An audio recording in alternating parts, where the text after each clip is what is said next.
Congratulations. That would be the first word I want out of my mouth during this presentation.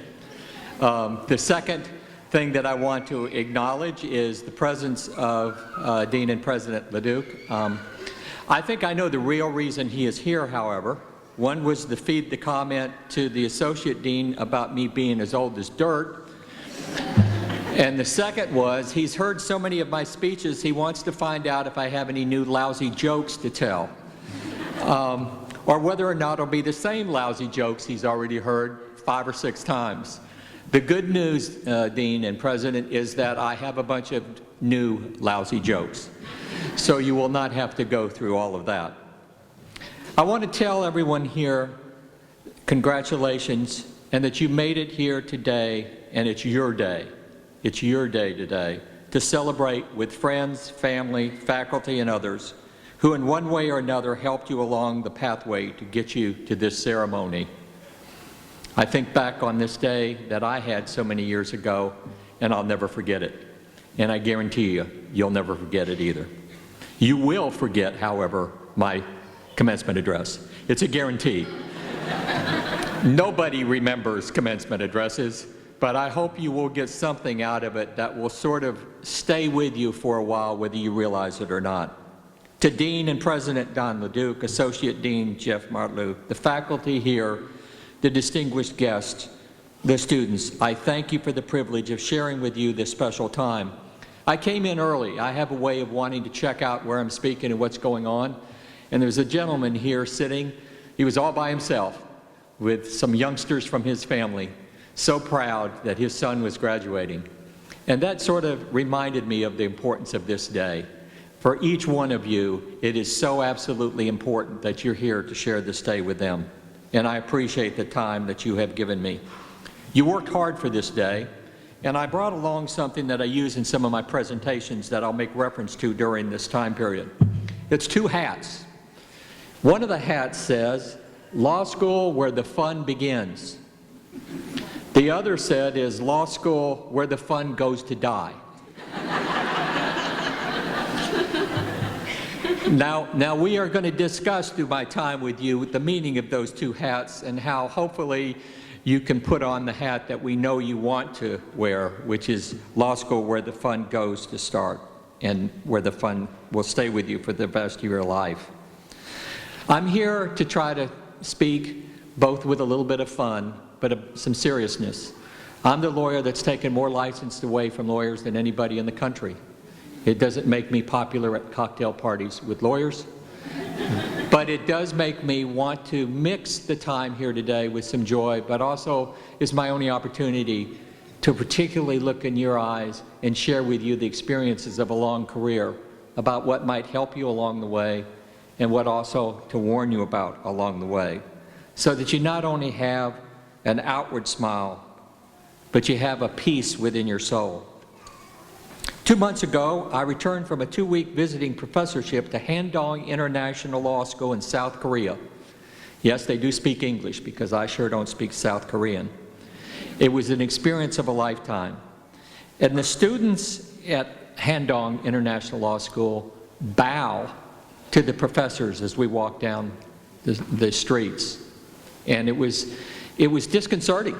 It was unusual.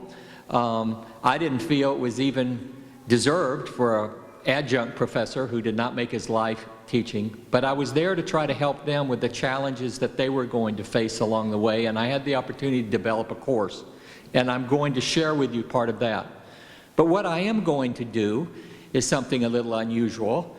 I will look back at the faculty here who are the real pros, and I will bow to you. I bow to you for the impact you have on people's lives. I bow to you because you've never had anybody else bow to you.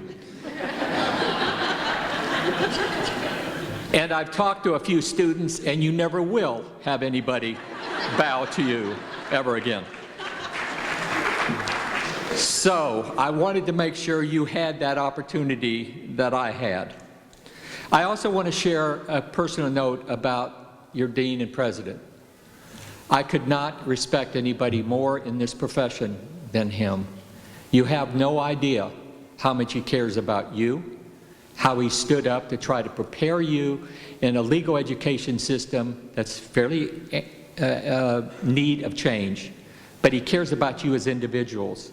And there's some of you here, if not here in the main school, that had difficulty getting into some other law schools. There's nothing wrong with that. You know, practice of law is not about just the intellect. It's about the heart. It's about the skills. It's about the desires. And he looks at students and said, I think this is a student that will help this profession. It will add a perspective we don't have. And we need more lawyers with a heart rather than the brains from Harvard. Now, there may be some brains from Harvard. After hearing that valedictorian speech, I can guarantee you one thing. I wouldn't be up here if I'd known that you were going to give the speech ahead of me. That's just, it's not fair. Now, why am I here? It's about you.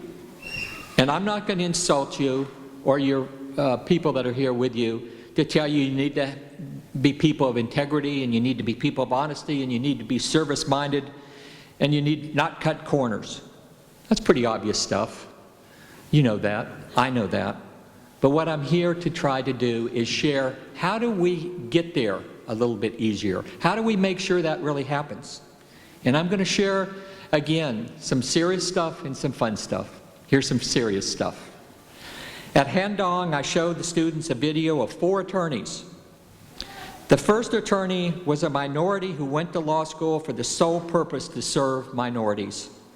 The second attorney had always wanted to be a politician, but in so doing to make a positive contribution to their society, and a law degree would help that. The third was a brilliant lawyer who graduated at the top of his class, just as you did, Samantha, and decided that wanted to use all of that knowledge not to make money at a big corporation, but to again help people. And the last attorney was just a nice person, well-liked, hard-working, decent, always doing the right thing at the right time. You know folks like that. You want to be around them. You think the world of them. There's no way that they would not succeed. And I asked the students, I said, why do you think I showed you that video? And most of them caught on and said, because you wanted to enforce in us that we had to have some meaning to our law degree, of our life, that we had to have a goal to shoot for that was worthy, more than just us going out and making money. And I said, that's a great answer. Wrong. I said, the reason I showed you that video was that every one of those attorneys were disbarred. They lost their licenses. And how did it happen? For one, it was a slowly developing greed that really wasn't there at the time period that they were sitting in law school, but just a little bit, edged up more and more. And another, it was just inattention to detail. Just couldn't get it all together. Sloppiness, inability to figure out how to deal with it. A third person had emotional issues not dealt with. Maybe there were signs early on in their lives or their careers, but they overlooked it, or others overlooked it, and it got worse, and it got worse. And others who had no alcohol problem whatsoever in law school, but the stress of the profession started them down a path that led to those problems. The common denominator of every one of those lives that went wrong was that they had a great and broad perspective of what they wanted to do. They sat in a speech, as I'm sure that I am giving, with all of the hopes and desires and dreams of everybody that was in that room. But something happened. And what happened was that their moral compass, what grounded them, who they were about, was not deep enough. The desire was broad, the ability was not deep. And they overlooked it until it was too late. So I'm here to talk to you for the last few minutes that I have, to drill down a little bit farther than just on the platitudes that you've heard before. Now, I was going to read to you a exam paper. And I'm not going to read the whole thing to you because I want to use my time for others.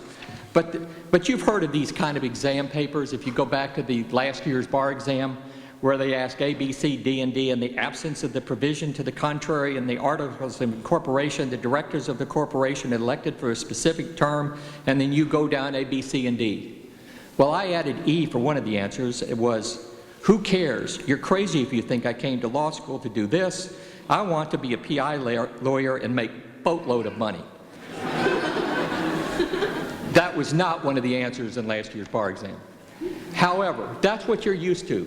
You're trained, and you made reference to that. You're trained to dig into these issues. Well, here's another question that's more important.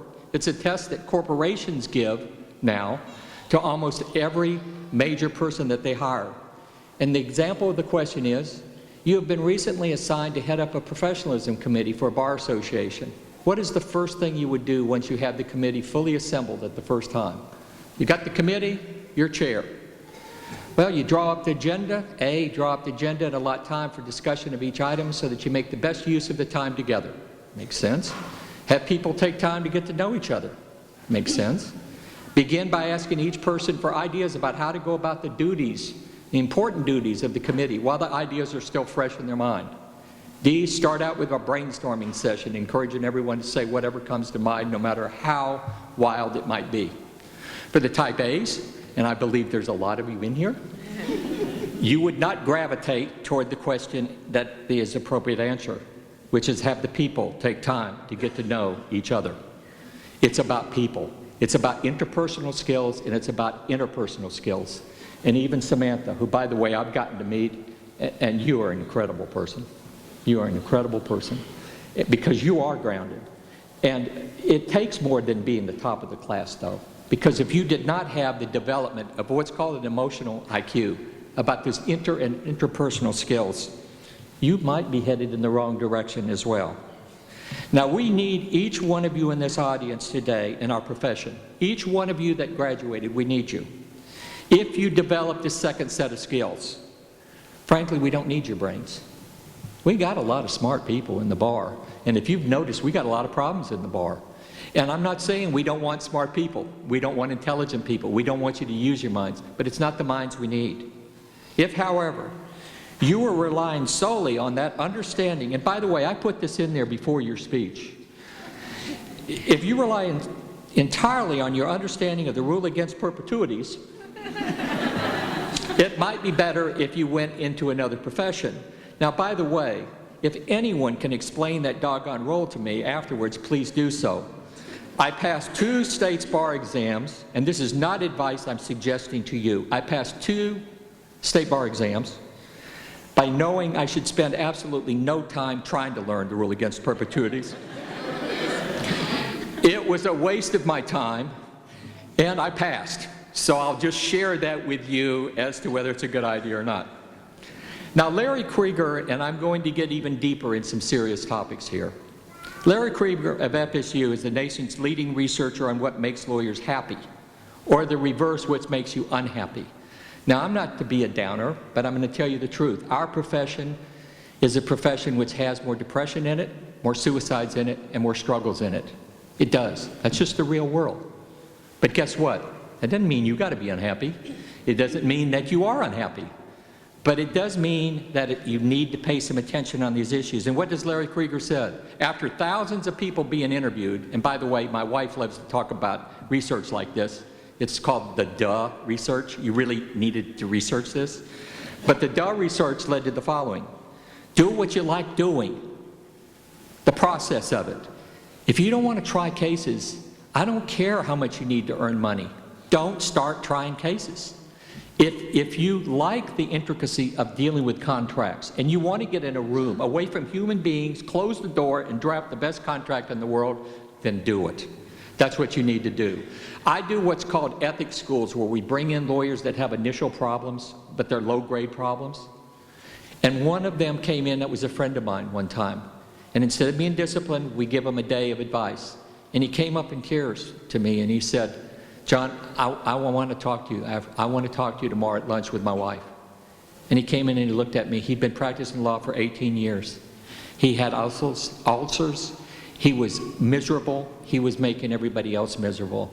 And he said, John, I hate what I do. I've hated what I do. I've got a mortgage I've got to pay. I don't want to do it anymore. So if I can and what he did was he said, you convinced me to stop the practice of law. And I said, well, I'm going to get fired at the bar. That's the last thing I'm going to, I just went out, now we got people quitting the bar. And he said, no, I'm going to use my law degree to go into business. And his wife had more tears than he did and was so happy that he made that tough choice. Make those tough choices now. Make the tough choices early on. It might mean you make less money. It may mean you're stretched for a while, but you find what you love and you do it. And secondly, find something that might serve a purpose greater than yourself. There may be some people in this audience or in this class who never have really been part of a strong family. I hope every one of you were, but maybe you haven't. Maybe you've never been in the military, never connected to anything else. You don't even get the concept of being part of something bigger. Find something to be bigger. And then finally find something, the last bit of advice is find something you like to do that serves no useful purpose to anybody except to take the stress off, okay? Now for me, it's following the Florida Gators. I knew I'd get a reaction. Now, for those of you that know, that are sports fans, you will recognize that following the Florida Gators the last 5 years does not relieve stress on anybody. In fact, I've just about given up, but I am a Gator, and I'm going to hang in there. But when I go to those games, I relax. It serves no useful purpose, and my wife reminds me it serves no useful purpose. But it helps me relax. Find that. Don't get so caught up in all of this stuff that you're so serious. You've got to do all. There was a bar president that went to a presentation at Stetson Law School, and I kid you not, this is what he said. This isn't even in my remarks. I just thought about it. And he's there, and they ask, "What do you do for fun?" And he had this glazed look on his face. "What do you mean?" I mean, you knew there was a problem here already. "What do you mean? What do you mean? I mean, what do you do, besides the law?" He said, "The law is my life. It's my life." He said, "When I go to bed at night, I put a legal pad next to the phone in my nightstand, just in case if I wake up, I might come up with a new idea." Yeah. The students there had the same look you guys had. That's crazy, okay? So just make sure we balance our lives when we get out there. Now, Professor Hamilton of St. Thomas, and I'm going to get deeper and deeper, maybe a little more serious along the way, studied how lawyers and law students grow in these interpersonal skills I'm talking about. He studied every major religion in this country and in the world. He studied life philosophies that did not connect to a belief in God, but other philosophies. And what he concluded, and after he studied students, was something, again, that might be a duh moment, but I want to express it to you in the most strong of sense. And that is that we need people and lawyers who are not moral agnostics, or, to put in a non-academic term, are in the classification of whatever. That is not what is going to carry you through life. You have got to dig down and decide who you are, what you're about, how you're anchored into, why are those decisions. Not because John Barry in the bar tells you got to do this, but because it's right for you, and because no matter what happens, you're going to follow that to the end of the earth. Now for me, it's a faith in God. It's a faith in Christ. For you, it may be something else, but make a choice. Make a choice. Look, it's more important than a corporate decision on what's going to happen with a corporation. It's the most important thing that will carry you through. Those attorneys that were on those tapes, they had no problem with the law. They were smart as could be. But they lived what is called the unexamined life. And you want to know some coincidences. Some ladies here are going to sing a song in a minute. And in that song, it's from a play. A Broadway play, and it's called Wizard. Anybody seen that play, Wizard? Okay, you may remember their song and theirs. Their song's the right song. It's for good. And it says, in essence, that the influence that you have on people can be for good. That your impact on people's lives can be for good. And it's a beautiful song, and it's a great result. The same person who wrote that song wrote another song in there, which is totally what you better not be doing. Or I'll hunt you down. I'll find you. And it's called Dancing Through Life. It's a great song. In fact, if I could, I'd play it for you. But here's a couple of lines from Dancing Through Life, which goes to what Hamilton is talking about. And he says, "The trouble with schools is they always try to teach the wrong lesson. They want you to become less callow, less shallow. But I say, why invite stress in? Stop studying life. Try the unexamined life. Life's more painless for the brainless. Why think hard? Life is fraughtless when you're thoughtless. Those who don't try never look foolish. Now, don't you dare go back and say, that's what I told you to do. Please. That's what I'm telling you not to do. But let me wrap this up and then have a concluding comment or two. Justice Vesey, who chaired the Ethics 2020 Commission, said, our profession is in a crisis where we're in search of our heart and soul. So's our nation. Have you noticed? Have you noticed we don't know who we are? We're polarized. We're mad at each other. We're having difficulty finding common denominators. And I said, a much less important figure than Justice Vesey, that we cannot find the heart and soul of our profession or society until we individually find our hearts and soul. We individually find those moral compasses that are more than the broad concept, the good-sounding concept, but are gripped with truth.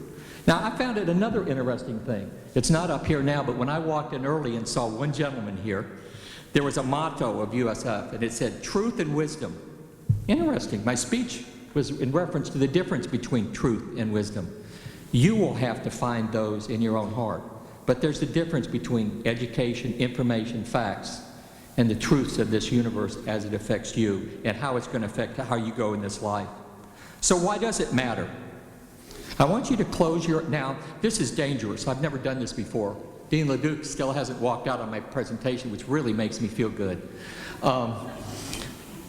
I want to try something with you. I know it's toward the end of my presentation. You could be tired. I want you to close your eyes for a second. But when I tell you to reopen them, you better be open. All right, everybody here, close your eyes for a second. And while it's closed, and I hear no snoring, I want you to think of the person you love the most. And then think of the fact that they were on a plane that crashed into the Everglades. And the jet was a value jet. Think then of suddenly getting many lawyers who were attempting to get to you personally so that they can make money off of what had happened in your life.